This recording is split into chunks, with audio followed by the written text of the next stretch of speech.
जय श्री कृष्णा। आप सबका वैदिक प्रेडिक्ट में स्वागत है। आज का विषय है साप्ताहिक राशिफल 25 अगस्त से 31 अगस्त तक। ये सप्ताह छोटा पीरियड होता है और चंद्र के मूवमेंट भी इसमें काफ़ी मायने रखता है। और बाकी जो इसमें इस सप्ताह बदलाव होना है वो एक है कि मंगल जो है वो 27 तारीख को वृषभ राशि से मिथुन राशि में आ रहे हैं। तो 12 राशियों पर क्या प्रभाव रहेगा, आपको इससे काफ़ी बड़ी मदद मिलेगी एक सप्ताह के प्लानिंग के लिए। तो ज़रूर इसको पूरा अंत तक देखिए, सभी 12 राशियों पर क्या असर होगा। इससे पहले कि मैं पूरा विवरण शुरू करूं, आपसे रिक्वेस्ट है कि अगर आपने चैनल को अभी तक सब्सक्राइब नहीं किया तो कृपया सब्सक्राइब करके बेल आइकन ज़रूर दबा दें ताकि आने वाली वीडियो की नोटिफिकेशन मिल जाए। और अगर आपको वीडियो पसंद आए तो इसे लाइक करें, शेयर करें ताकि दूसरे भी इसका लाभ उठा सकें। इसके अलावा कोई सुझाव हो, कोई भी आपके पास प्रश्न हो, वो आप नीचे कमेंट में दे सकते हैं, उसका आपको ज़रूर उत्तर मिलेगा। तो आइए शुरू करते हैं। सबसे पहले देखेंगे मेष राशि के लिए। मेष राशि के लिए जो स्थिति बन रही है वो ये है कि मंगल जो है वो आपके स्वामी हैं, दूसरे घर में बैठे हैं गुरु के साथ। बहुत अच्छी स्थिति है, धन का लाभ हो रहा है, स्वास्थ्य भी अच्छा है। लेकिन ये मंगल जो है वो तीसरे घर में शिफ्ट हो रहे हैं मिथुन राशि में। तो तीसरे घर में मंगल की स्थिति और भी अच्छी हो जाती है क्योंकि तीसरा घर पराक्रम का है, छोटे भाई बहनों का है। और पराक्रम के मामले में मंगल वैसे ही आगे हैं, छोटे भाई बहनों के कारक है मंगल ग्रह। तो तीसरे घर में आपको ये मंगल बहुत अच्छे परिणाम देंगे। तो ये एक बहुत अच्छी स्थिति का निर्माण हो रहा है जो आगे चलकर आपको लाभ देगा। इसके अलावा जो बाकी ग्रहों की स्थिति है वो भी काफ़ी फेवरेबल है। जैसे कि सूर्य पंचम भाव में बैठे हैं, सोच आपकी बहुत ही शुद्ध रहेगी, प्योर रहेगी और आप एक बहुत ही पॉजिटिव डायरेक्शन की तरफ काम करेंगे, ऊर्जा भी रहेगी उसकी तरफ काम करने के लिए। शुक्र ज़रूर कमज़ोर है क्योंकि छठे घर में केतु के साथ बैठे हुए हैं, तो उसमें थोड़ी सी परेशानियां लगती हैं। अगर किसी की शुक्र की दशा चल रही हो तो ये थोड़ा सा परेशानियां लेके आ सकती है। बाकी शनि देव वक्री बैठे हैं, 11वें घर में आपको लाभ दे रहे हैं, तो ये दशम भाव से भी काम करेंगे क्योंकि 10वें घर के भी स्वामी हैं। तो शनि की स्थिति बहुत अच्छी है। राहु 12वें घर में बैठे हैं, अगर आप किसी विदेशी कंपनी से या विदेश से जुड़े हुए कोई काम करते हैं तो लाभ मिलेगा। बाकियों के लिए खर्चे की उम्मीद बनती है। अब बात करेंगे वृषभ राशि की। वृषभ राशि के लिए स्वामी है शुक्र। शुक्र अब हालांकि नीच राशि में गोचर कर रहे हैं, लेकिन यहाँ पर वृषभ राशि के लिए क्योंकि पंचम भाव में आ जाते हैं केतु के साथ। पंचम भाव जो है वो बहुत अच्छा भाव है, त्रिकोण स्थान है, विष्णु लक्ष्मी स्थान है और यहाँ पर शुक्र की स्थिति बहुत अच्छी गिनी जाती है। चाहे कोई बात नहीं नीच की राशि में भी हो, लेकिन आपके लिए बहुत अच्छे परिणाम देंगे। सोच अच्छी रहेगी, क्रिएटिव काम करते हैं उसमें आपको लाभ देंगे, तो इस तरीके से आपको फ़ायदा देंगे। और आपकी राशि पर गुरु और मंगल बैठे हुए हैं। मंगल तो हालांकि 27 को शिफ्ट हो जाएंगे दूसरे घर में, लेकिन गुरु बैठे हुए हैं। गुरु पहले घर में दिग्बली होते हैं जो आपको लाभ देते हैं बाकी सब चीज़ों में, शिक्षा के क्षेत्र में या बाकी आपकी ग्रोथ में फ़ायदा देते हैं। लेकिन एक बात है, क्योंकि आपके लिए 8वें और 11वें घर के स्वामी हैं तो स्वास्थ्य से संबंधित कोई परेशानी दे सकते हैं, उसका ज़रूर आप ख्याल रखिए, उससे आपको परेशानियां कम होंगी अगर आप ध्यान रखेंगे तो। दशम भाव के स्वामी शनि हैं, आपके लिए योग कारक भी हैं क्योंकि नवम और दशम भाव के स्वामी हैं, भाग्य स्थान के स्वामी हैं, तो वो आपके लिए बहुत अच्छे बैठे हुए हैं जो आपको लाभ दे रहे हैं। वक्री है, वक्री का मतलब ये होता है कि हो सकता है कोई काम ऐसा रह गया हो जो आप अब करना पड़े, या कोई रुकी हुई पैसा हो पहले का जो अब मिले। इस तरीके के आपको परिणाम देखने को मिलेंगे। ओवरऑल स्थिति आपके लिए राहु भी बहुत अच्छे बैठे हैं जो आपको धन लाभ दे रहे हैं। अब बात करेंगे मिथुन राशि की। मिथुन राशि के स्वामी हैं बुध, और बुध कर्क राशि में बैठे हैं दूसरे घर में। तो आपको एक तो धन लाभ हो रहा है, दूसरा घर वाणी का है वाणी आपकी कारक ग्रह हैं बुध, तो वाणी आपकी बहुत अच्छी होगी, जिससे आप लोगों को अपनी बात समझा सकेंगे, अच्छा कम्युनिकेट कर सकेंगे और जो अपनी बात है उन तक पहुंचा सकेंगे। परिवार में भी अच्छा समय रहेगा। इसके अलावा चौथे घर में शुक्र और केतु की युति है। शुक्र दिग्बली होते हैं, चौथे घर में लाभ देते हैं, हालांकि नीच राशि में है, उसके बाद भी आपको ये लाभ देंगे। यहाँ पर केंद्र स्थान है, एक अच्छा स्थान है, एक विष्णु स्थान है, तो यहाँ पर इनकी अच्छी प्लेसमेंट है। इसके अलावा शनि देव जो है वो नवम भाव में बैठे हैं वक्री होकर, तो आपका भाग्य भी साथ दे रहा है। दशम भाव में राहु है, जो आपके कार्य क्षेत्र में आप बहुत ही चतुराई से आगे बढ़ते हुए नजर आएंगे। ओवरऑल स्थिति आपके लिए काफ़ी अच्छी है। 12वें घर में ज़रूर मंगल और के गुरु बैठे हुए हैं, हाँ, लेकिन गुरु की दृष्टि चौथे घर पर है। चौथा घर आपको बढ़ोतरी देता है प्रॉपर्टी वगैरह में, और साथ में 8वें घर पर दृष्टि है, जो कि आपको आध्यात्म की तरफ ले जाता है, क्योंकि 12वें घर का स्वामी बैठे हुए ग्रह, और 12वां घर भी स्पिरिचुअलिटी से कनेक्ट करता है, तो ये आपके लिए अच्छी स्थिति है। 27 तारीख को मंगल आएंगे आपकी राशि पर, और ये आपके मित्र राशि नहीं है, तो इसलिए मंगल थोड़ी सी परेशानी क्रिएट कर सकते हैं। स्वास्थ्य का ध्यान रखने की ज़रूरत पड़ेगी 27 तारीख के बाद। इसके बाद अब बात करें कर्क राशि के लिए, तो कर्क राशि के लिए देखा जाए तो चंद्र का गोचर दशम भाव में बैठे हुए हैं, बहुत अच्छी स्थिति में है, मित्र राशि में बैठे हैं। अगले 4 दिन तो अच्छा रहेगा। उसके बाद जब 12वें घर में आएंगे तो थोड़ा मानसिक तनाव हो सकता है, या थोड़े से खर्चे भी हो सकते हैं। उसके बाद फिर ये कर्क राशि में आ जाएंगे, तो ज़्यादातर देखा जाए तो इनका गोचर अच्छा ही रहेगा।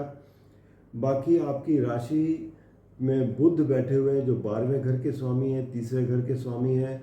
कम्युनिकेशन आपकी अच्छी रहेगी, आप मेहनत से आगे बढ़ते हुए नजर आएंगे।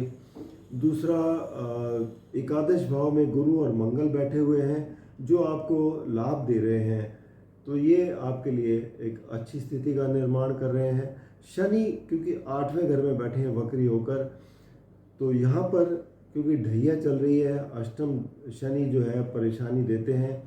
स्वास्थ्य का आपको खास ख्याल रखने की ज़रूरत है। कोई परेशानी अगर पहले से चल रही है तो उसका प्रॉपर तरीके से आप ट्रीटमेंट वगैरह लेते रहें, तो परेशानियों से दूर रहेंगे, बचे रहेंगे। अब बात करेंगे सिंह राशि की, तो सिंह राशि के लिए सूर्य यहीं पर बैठे हैं, तो एक तो आपकी समाज में मान प्रतिष्ठा काफ़ी है और लोग आपको बड़ी इज्जत देते हैं, लेकिन इसके साथ ये भी होता है, जब आपकी लोग प्रशंसा करते हैं, आपको मान प्रतिष्ठा मिलती है, तो आपके अंदर ईगो भी जागृत हो जाती है। तो आपको अपनी ईगो को अपने थोड़ा सा कंट्रोल करना है, उससे आपको लाभ मिलेगा। इसके अलावा दशम भाव में गुरु और मंगल बैठे हैं, और 27 तारीख को मंगल हालांकि एकादश भाव में आ जाएंगे, तो भी दोनों की यहाँ पे उपस्थिति आपके लाभ के लिए ही है। गुरु की दृष्टि धन भाव पर भी है, जो आपको धन का भी लाभ दे रहे हैं, तो एक किस्म से कार्य क्षेत्र में भी आपको ग्रोथ दे रहे हैं, अच्छी स्थिति है। इसके अलावा देखा जाए तो राहु 12वें घर में बैठे हैं, तो 8वें घर में बैठे हैं, तो 8वें घर के राहु जो है वो अचानक से कोई रिजल्ट देते हैं, या कोई, क्योंकि इसको प्रेडिक्ट करना बहुत मुश्किल होता है, तो नुकसान की भी स्थिति बनती है, कभी कभी अचानक फ़ायदा भी देते हैं। अब यहाँ पर देखें तो राहु के ऊपर कोई ऐसी दृष्टि नहीं है कि जिससे वो आपको कोई बहुत बड़ा नुकसान दे सकें, ऐसा लगता नहीं है, तो इसलिए उम्मीद है कि आपको ये फ़ायदा ही देंगे। इसके अलावा सप्तम भाव में शनि बैठे हैं वक्री होकर, तो आप अपने पति पत्नी के रिश्तों को संभाल कर रखिए, अपने पार्टनरशिप वगैरह में सही मतलब देखिए कि, क्योंकि वक्री जो शनि होते हैं उसमें आपको कुछ परेशानियां ज़रूर आती हैं, तो उनको समन्वय से प्रेम पूर्वक निपटाएं तो बहुत अच्छा रहेगा। बाकी नई पार्टनरशिप में अभी ना एंटर हो तो ज़्यादा अच्छा है। इसके अलावा बात करेंगे कन्या राशि की, तो कन्या राशि के स्वामी बुध हैं, बुध बैठे हुए हैं आपके 11वें घर में। 11वें घर में बुध की स्थिति काफ़ी अच्छी है, जो आपको लाभ देती है। इसके अलावा देखा जाए तो नवम भाव में गुरु और मंगल बैठे हुए हैं। गुरु की दृष्टि है आपकी राशि पर जो आपको फायदा दे रही है। गुरु सप्तम भाव के भी स्वामी हैं, चौथे घर के भी स्वामी हैं, भाग्य स्थान में बैठे हैं, तो दोनों जगह अच्छे परिणाम देंगे। तो ये स्थिति अच्छी है। मंगल दशम भाव में आ जाएंगे 27 तारीख को, तो दशम भाव में मंगल जो है बली होते हैं, वो एक किस्म से आपके लिए आपको बल देंगे। कार्य क्षेत्र में आपकी काम करने की क्षमता बढ़ेगी, कुछ नई चीज़ें भी लेके आ सकते हैं आप, ये आपके लिए फ़ायदेमंद होगी। और साथ में आपकी राशि के ऊपर शुक्र और केतु बैठे हैं। अब शुक्र आपके दूसरे और नवम भाव के स्वामी हैं, तो आपकी राशि पर बैठे हैं, तो ये किस्म से दोनों अच्छे घर के स्वामी हैं, तो आपको फ़ायदा ही देंगे। तो केंद्र स्थान में बैठे हैं, ये फ़ायदे वाली स्थिति है। ओवरऑल कुंभ कन्या राशि वालों के लिए बहुत अच्छी स्थिति है। तुला राशि की बात करें तो तुला राशि के स्वामी शुक्र हैं। शुक्र 12वें घर में बैठे हैं केतु के साथ, तो 12वें घर में भी शुक्र जो है अच्छे परिणाम देते हैं। खर्चे ज़रूर करवा सकते हैं, उस पर आपको ज़रा देखना पड़ेगा, ध्यान देना पड़ेगा। थोड़ा सा आपको स्वास्थ्य के लिए भी आप देखें तो आपके लिए अच्छा रहेगा। इसके अलावा शनि देव आपके योग कारक ग्रह हैं, जो कि 5वें घर में बैठे हैं वक्री होकर, तो यहाँ पर भी ये आपको लाभ दे रहे हैं। ओवरऑल स्थिति बहुत अच्छी है। सूर्य बैठे हुए हैं आपके 11वें घर में अपनी राशि में, तो आपका नेटवर्क भी बहुत अच्छा होता है, लाभ भी बहुत अच्छा मिल रहा है। ओवरऑल स्थिति सिंह राशि वालों के लिए काफ़ी अच्छी है। राहु बैठे हुए हैं, देखा जाए तो आपके छठे घर में, तो छठे घर में राहु आपको विजय दिलाते हैं शत्रुओं पर, आपको रोग रिपु वगैरह से बचाते हैं, तो ये आपके लिए अच्छी स्थिति है ओवरऑल। बात करेंगे अब वृश्चिक राशि की, तो वृश्चिक राशि के स्वामी हैं मंगल। मंगल सप्तम भाव में गुरु के साथ बैठे हैं, तो यहाँ पर स्थिति बहुत अच्छी है, आपको भी ताकत मिल रही है उससे, क्योंकि मंगल आपको राशि को भी देख रहे हैं, तो जो राशि स्वामी खुद देख रहे होते हैं तो एक ताकत मिलती है। गुरु की दृष्टि भी आपको ताकत देती है, तो ये अच्छी स्थिति है। इसके अलावा मंगल 27 तारीख को 8वें घर में चले जाएंगे। 8वें घर में थोड़ी सी परेशानी लेके आ सकते हैं आपके लिए, स्वास्थ्य में हो सकती है।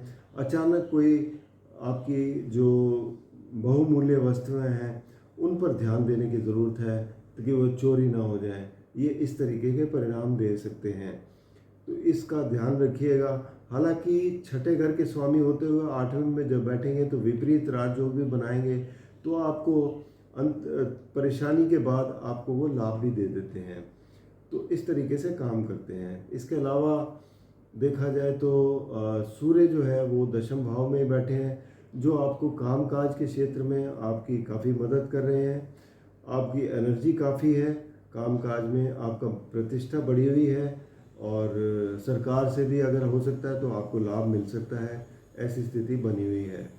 चंद्र जो है वो बैठे हुए हैं आपके नवम भाव में, भाग्य आपका काफ़ी चंद्र जो है छठे घर में बैठे हैं, और ये अपना गोचर अंत करेंगे आपके भाग्य स्थान में। ओवरऑल स्थिति चंद्र की भी ठीक ठाक है। तो वृश्चिक राशि वालों के लिए ओवरऑल तो अच्छा ही है, बस 27 तारीख के बाद थोड़ा सा आपको ध्यान रखने की ज़रूरत है। इसके बाद बात करेंगे धनु राशि की। धनु राशि के स्वामी हैं गुरु। गुरु मंगल के साथ छठे घर में बैठे हैं। अब देखा जाए तो गुरु की स्थिति थोड़ा सा कमज़ोर है, जो स्वास्थ्य में आपको परेशानी दे सकती है, और यहाँ से गुरु की दृष्टि पड़ रही है दशम भाव पर। दशम भाव कार्यक्षेत्र है जहाँ पर ये वृद्धि करेंगे। उसके अलावा धन भाव पर दृष्टि है, वहाँ पर भी आपकी वृद्धि हो रही है, तो इसमें फ़ायदा दे रहे हैं। मंगल 27 तारीख को आपके सप्तम भाव में शिफ्ट हो जाएंगे, तो यहाँ पर मंगल जो है सप्तम भाव में पार्टनरशिप के घर में आएंगे। हालांकि भाग्य स्थान के मालिक आपके जो है द्वादश स्थान के और आपके पंचम भाव के स्वामी हैं, तो पंचम भाव एक बहुत अच्छा स्थान गिना जाता है, और सप्तम भाव में आएंगे तो ये एक अच्छी स्थिति है। लेकिन फिर भी आपके जो पार्टनर हैं थोड़ा एग्रेसिव होंगे, तो उनके साथ डीलिंग में आपको तालमेल बिठानी पड़ेगी, बस इतना आपको करना है। बाकी आपके लिए पराक्रम काफ़ी स्थान अच्छा है, क्योंकि शनि देव तीसरे घर में बैठे हैं, पराक्रम आपका काफ़ी बढ़ा हुआ है, तो आप आगे बढ़ते हुए ही नज़र आएंगे। इसके अलावा अब बात करेंगे मकर राशि की। मकर राशि के लिए देखा जाए तो शनि देव जो है वो दूसरे घर में बैठे हैं वक्री होकर। तो वक्री ग्रह जो है वो धन के भाव में बैठे हैं, तो आपको ये होता है कि कोई धन जो रुका हुआ था पहले वो मिल सकता है। दूसरा, कोई परिवार के संबंध में कोई ऐसा काम था जो आपको पहले करना चाहिए था लेकिन अब करने की ज़रूरत पड़ रही है, तो इस तरीके के परिणाम देंगे। साथ में स्वास्थ्य में ज़रूर आपको ध्यान रखने की ज़रूरत है। वक्री ग्रह जब स्वामी हो, आपके राशि स्वामी भी हो, तो आपको स्वास्थ्य का ज़रा ध्यान रखना पड़ता है। इसके अलावा अब बात करेंगे तो शुक्र जो है वो आपके योग कारक ग्रह हैं। शुक्र बैठे हुए हैं आपके नवम भाव में केतु के साथ। तो नवम भाव में नीच राशि में है, केतु के साथ है। यहाँ पर थोड़ी सी कमज़ोर स्थिति है, क्योंकि नवम भाव में वैसे भी धर्म का स्थान है, पिता का स्थान है, तो यहाँ पर शुक्र की स्थिति उतनी अच्छी नहीं कही जाती। तो ये आपको उतने अच्छे परिणाम नहीं देंगे जितने इनको देने चाहिए। तो थोड़ा सा आपको धैर्य रखना पड़ेगा परिणाम इनके मिलने के लिए। बाकी जहाँ तक बात है बुध ग्रह की, जो कि आपके भाग्य स्थान के मालिक हैं, वो कर्क राशि में सप्तम भाव में बैठे हैं। तो यहाँ पर आपके लिए अच्छे हैं, क्योंकि भाग्य स्थान के स्वामी अपने से 11वें में बैठे हैं, तो आपको भाग्य का लाभ मिल रहा है। तो ये स्थिति आपके लिए काफ़ी अच्छी है, तो इस चीज़ का आपको फ़ायदा मिल रहा है। इसके अलावा देखा जाए तो गुरु जो है वो पंचम भाव में बैठे हैं मंगल के साथ। गुरु की दृष्टि भी है आपके ऊपर, तो ये आपके लिए एक लाभप्रद स्थिति है। मंगल छठे घर में आ जाएंगे तो मंगल की भी स्थिति काफ़ी अच्छी हो जाएगी। इसके बाद कुंभ राशि की बात करें तो कुंभ राशि के स्वामी शनि देव हैं। शनि देव यहाँ पर पहले अपने ही घर में बैठे हैं, महापुरुष योग बनाए हुए हैं काफ़ी समय से, वक्री हैं। वक्री ग्रह खासकर आपको स्वास्थ्य में ज़रूर परेशानी देते हैं, उसका आप ख्याल रखिए, बार बार यही मैं कह रहा हूँ। और अगर पहले से कोई परेशानी चल रही है तो उसका प्रॉपर ट्रीटमेंट लें, ताकि आपको परेशानी से बच सकें। इसके अलावा आपको कोई हो सकता है कई पहले कोई ऐसे काम रह गए हों जो अब पूरे करने पड़ जाएं, तो वक्री ग्रह कुछ ऐसा ही बताते हैं। दूसरे घर में राहु बैठे हुए हैं, जो आपको एम्बिशियस बनाते हैं धन के मामले में। तो धन के मामले में आप थोड़ा सा अपनी इन्वेस्टमेंट को देखकर चलिए कि किस तरीके से इन्वेस्टमेंट करनी है। चौथे घर में गुरु और मंगल बैठे हुए हैं। सुख स्थान में गुरु की स्थिति तो अच्छी कही जाती है, मंगल उतने अच्छे नहीं होते, तो यहाँ पर थोड़ी सी आपके लिए मंगल परेशानी क्रिएट कर सकते हैं। सुख स्थान में माता की सेहत का ध्यान रखने की ज़रूरत है। और गुरु और मंगल की दृष्टि कार्य क्षेत्र पर है, तो कार्य क्षेत्र में आपको अच्छे लाभ मिलते हुए नजर आएंगे। बाकी ओवरऑल स्थिति आपके लिए अच्छी है, कोई परेशानी ऐसी बात नहीं है। अब बात करेंगे शुक्र आपके लिए योग कारक है। शुक्र 10वें घर में बैठे हैं, तो बस आपको इतना ख्याल रखना है, केतु के साथ बैठे हैं, नीच राशि में हैं। आप कामकाज की जगह पे जो महिलाएं हैं उनके साथ थोड़ा सा आप व्यवहार अच्छी तरह से करिए, ताकि उनसे कोई परेशानी क्रिएट ना हो आपको, बस इस बात का ज़रूर ध्यान रखिएगा। अब बात करेंगे मीन राशि की। मीन राशि के स्वामी हैं गुरु। गुरु तीसरे घर में मंगल के साथ बैठे हैं। तीसरे घर में गुरु की स्थिति उतनी अच्छी नहीं कही जाती। आप अपने पराक्रम किस में दिखाएंगे? अपने नॉलेज के थ्रू, अपने ज्ञान के थ्रू, और आगे बढ़ने की कोशिश करेंगे। मंगल हालांकि 3 दिन बाद जो है वो चले जाएंगे चौथे घर में। मंगल की स्थिति उतनी अच्छी 27 के बाद नहीं रहेगी, क्योंकि चौथे घर में थोड़ी परेशानी करते हैं, माँ का स्वास्थ्य का ध्यान रखना पड़ेगा। और दूसरा, मंगल क्योंकि दूसरे घर के स्वामी भी हैं, तो आपको प्रॉपर्टी से लाभ ज़रूर दे सकते हैं। तो ये स्थिति बनती है, धन का भी लाभ दे सकते हैं, लेकिन स्वास्थ्य के मामले में, आपके सुख के मामले में, जैसे होता है ना घर का सुख, वहाँ पर थोड़ी कमी दिखाई देगी। इसके अलावा शनि देव जो है वो आपके द्वादश भाव में बैठे हैं। द्वादश भाव में बैठकर शनि जो है वो एक किस्म से आपको खर्चों पर आपके कंट्रोल करने में आपकी मदद करते हैं। अपनी राशि में बैठे हैं मजबूत होकर, विदेश से जुड़े कोई काम करते हैं तो उसमें आपको काफ़ी लाभ होगा, तो ये अच्छे परिणाम मिलते हैं आपको इसके। इसके अलावा देखें तो सूर्य जो है छठे घर के स्वामी हैं। सूर्य आपको छठे घर में बैठे हैं तो आपको रोग, रेपो ऋण इन सब से बचाते हैं, तो ये एक उनकी ये भी अच्छी स्थिति है। चौथे घर पांचवें घर में बुध बैठे हैं। बुध जो है वो एजुकेशन के कारक हैं और ये पांचवा घर भी एजुकेशन का है, बच्चों का है, तो यहाँ पर आपको काफ़ी मदद मिलेगी बुध के होने से। तो ये तो ओवरऑल स्थिति मीन राशि वालों के लिए भी काफ़ी अच्छी है। आपकी राशि के ऊपर राहु बैठे हुए हैं जो आपको और एम्बिशियस बनाते हैं, तो अपनी स्थिति को देख के उस हिसाब से चलें, यही मेरी सलाह है। इसके अलावा व्यक्तिगत रूप में अगर कोई भी समस्या है तो आप नीचे दिए गए नंबर पर संपर्क करें या फिर वैदिकप्रेडिक्ट.com पर लॉगिन करके अपनी कुंडली का विश्लेषण करवा सकते हैं। धन्यवाद।